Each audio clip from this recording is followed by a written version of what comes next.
Today magluluto tayo ng sinigang na pampano or pangat na pampano. So, ang aking version, ito ang aking panggisa. Sama-sama na yan. Ginagamit ko na lang itong cilantro salsa. And then, ang aking natirang sinigang mix, pati magic syrup kung kailangan pa.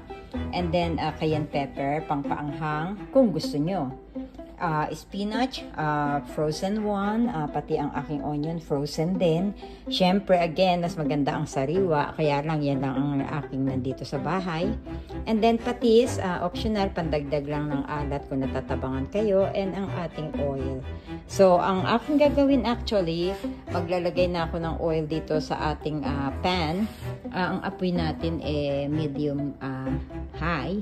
Ayan. Tapos, ilalagay ko na, of course, ang ating onion, tsaka ang ating salsa. And then, isusunod ko ang isda.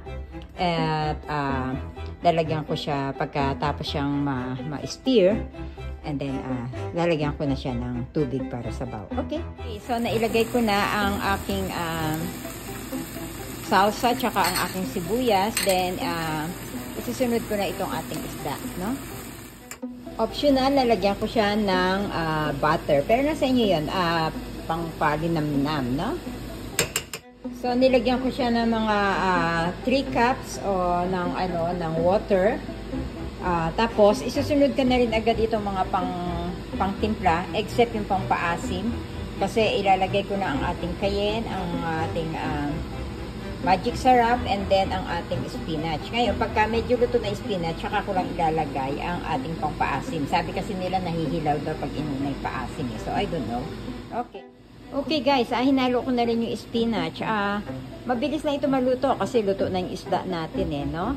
So, hintayin lang natin hanggang maging tender. Sabi sa packet ng spinach, 4 to 6 minutes. Pero ako gagawin ko siguro itong mga 8 to 10 minutes, no? Pero mahinang-mahina lang yung ating apoy. Hinaan ko siya. Hanggang sa maging tender yung ating spinach. Okay. I'll be back. Okay, nilagay ko na yung paasim natin kasi luto na yung ating spinach, no?